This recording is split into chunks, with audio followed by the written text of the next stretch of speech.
Everyone watching the Australian Grand Prix thought Oscar Piastri made a simple mistake. Cold tires. A little too much curb. A rookie-style spin. But hours later, the data told a completely different story.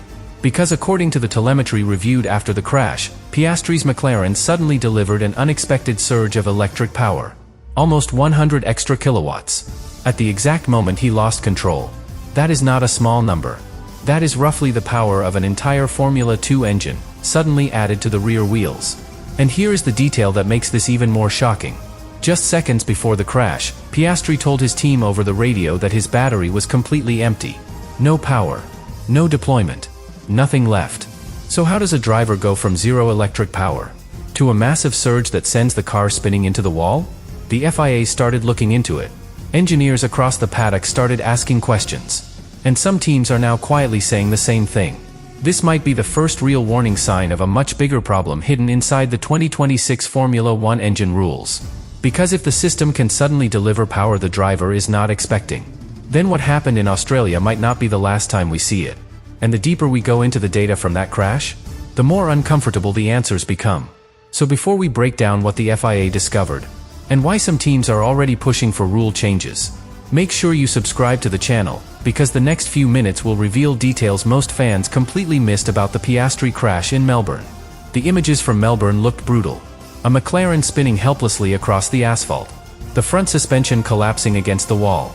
Carbon fiber scattered across the circuit.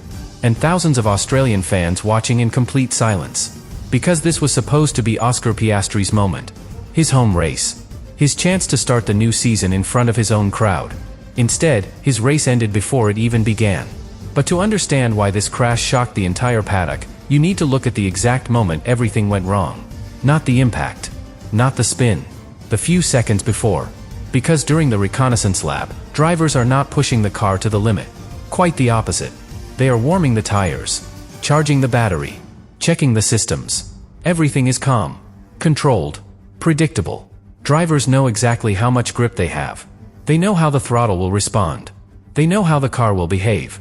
And that predictability is what makes the Piastri crash so strange.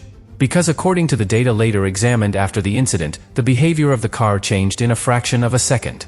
And the driver did not expect it. Oscar Piastri left the pit lane like every other driver. Slow pace. Gentle acceleration. Managing temperatures. As he approached turn 4, he did something he had done all weekend. He used the exit curb. Nothing aggressive. Nothing unusual. Drivers touch those curbs hundreds of times during a race weekend. Normally, nothing happens.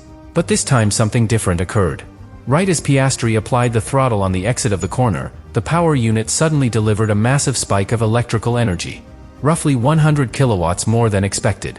And that detail is crucial. Because a surge like that completely changes the balance of the car. When a Formula 1 driver presses the throttle, they are not just asking the engine for speed. They are managing traction, weight transfer, rear tire grip. Everything happens within tiny margins. And when those margins change suddenly, the driver has almost no time to react. That is exactly what appears to have happened in Melbourne. The tires were still cold.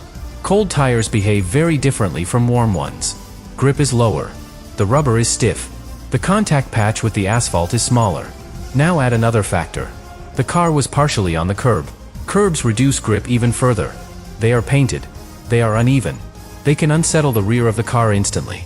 Under normal acceleration, that combination is manageable. Drivers deal with it all the time. But introduce a sudden spike of power into that situation. And everything changes. The rear tires simply cannot hold the torque.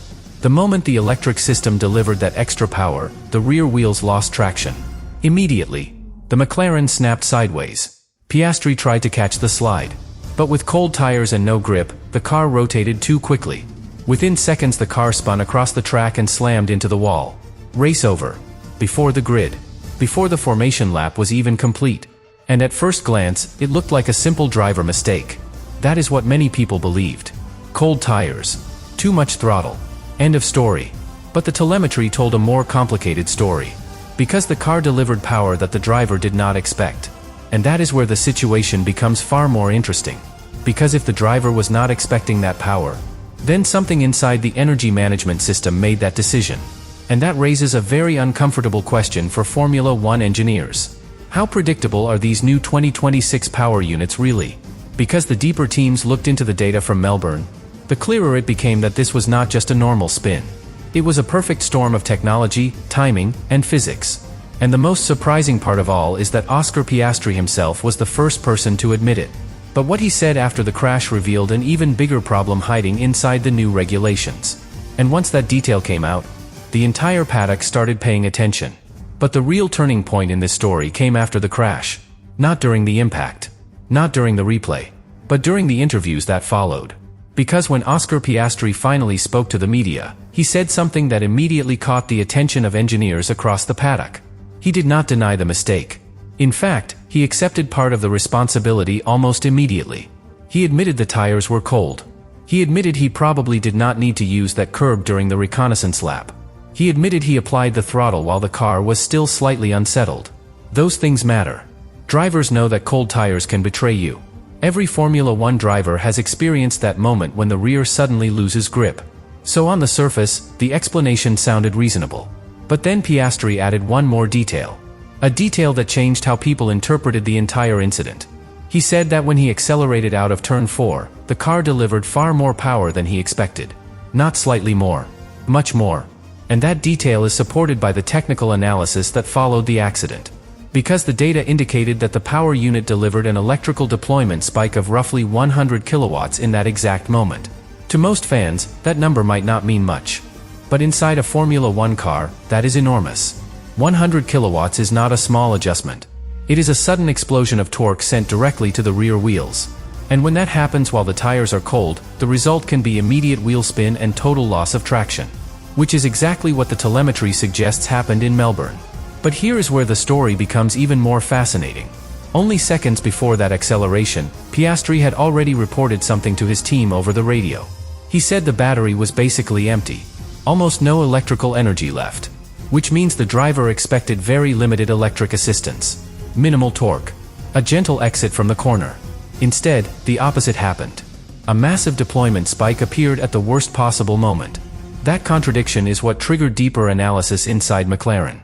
Because drivers rely heavily on feedback from the energy systems. They need to know when the battery is full, when it is empty, when power will be deployed, and when it will not. If that feedback does not match the behavior of the car, the driver loses the ability to predict how the car will react. And predictability is everything in Formula One. Especially when you are balancing a car on cold tires with almost no grip. McLaren team principal Andrea Stella later described the accident as a combination of 3 factors that collided at the same instant. Cold tires that lose grip very quickly.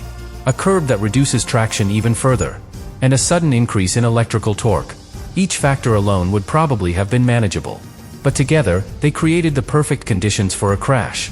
And that explanation triggered a much larger debate. Because if the system can move from almost no deployment to maximum torque in a split second, then the driver may not always be able to anticipate the behavior of the car. That is exactly the kind of unpredictability Formula One usually tries to avoid. The entire philosophy of modern power units is built around control. Smooth delivery. Stable torque curves. Predictable responses. But the new 2026 regulations introduced something different. A much larger electric component. A much more aggressive energy management system. And far more complex software deciding when power should be deployed. Which means the car itself is making more decisions than ever before. And sometimes those decisions happen faster than a human driver can react. That possibility is exactly what made engineers across the paddock start looking more closely at the Melbourne incident. Because if this happened once, it could happen again. And that is when another surprising detail began to emerge from the radio communications of other teams. A detail that suggests Piastri might not have been the only driver dealing with a nearly empty battery before the race. In fact, several drivers reported something very similar. And once that information surfaced, the story of the Melbourne crash suddenly became much bigger than just one driver and one mistake. What made the Melbourne crash even more unsettling was what engineers discovered after listening carefully to the radio messages from other drivers. Because Oscar Piastri was not the only one talking about an empty battery before the race began. And that changes the entire context of the accident. During the reconnaissance lap, drivers constantly communicate with their engineers. They talk about tire temperatures, brake balance, energy levels, everything that could affect the start. Normally those conversations are routine, nothing unusual. But in Melbourne, several drivers reported something very similar over the radio. very low battery levels, almost empty energy storage. Max Verstappen mentioned that his battery was nearly depleted on the way to the grid. George Russell said something similar after the race. He also arrived at the grid with almost no electrical energy left. At first glance that might not sound important, but inside the current generation of Formula One cars, battery state is critical. Because the hybrid system controls a huge portion of the total power delivered by the car, the electrical component is no longer a small assist. It is a major part of the overall performance, which means teams constantly manipulate how that energy is used. Sometimes they harvest energy aggressively. Sometimes they deploy it early. Sometimes they arrive at the grid with almost nothing left in the battery. Why would they do that? Because energy management before the race is part of a bigger strategic picture. Teams want the system configured perfectly for the race start. They want the optimal energy window for the first lap, the launch, the first overtaking opportunities. So they push the system to very specific limits. But when you operate that close to the limits of the energy system, something interesting happens. The difference between having no power and having maximum deployment becomes incredibly small, sometimes just a few seconds. And that is exactly the scenario that may have unfolded during Piastri's reconnaissance lap. Moments before the crash, he believed the battery was empty, which likely meant the system was in a harvesting phase, collecting energy, not deploying it. But once the battery crosses a certain threshold, the control software can suddenly allow a full deployment phase. And when that switch happens, the torque delivered to the rear wheels can increase dramatically, almost instantly. If that transition happens on a straight, the driver barely notices. If it happens with warm tires, the car can absorb the extra torque. But if it happens while exiting a corner, on cold tires, with part of the car riding over a curb, the result can be exactly what we saw in Melbourne. A sudden loss of traction, a violent spin, and a crash that looks like a driver mistake from the outside. This is why many engineers inside the paddock began discussing something much bigger after the Australian Grand Prix. Not just Piastri's accident, but the fundamental behavior of the 2026 power units.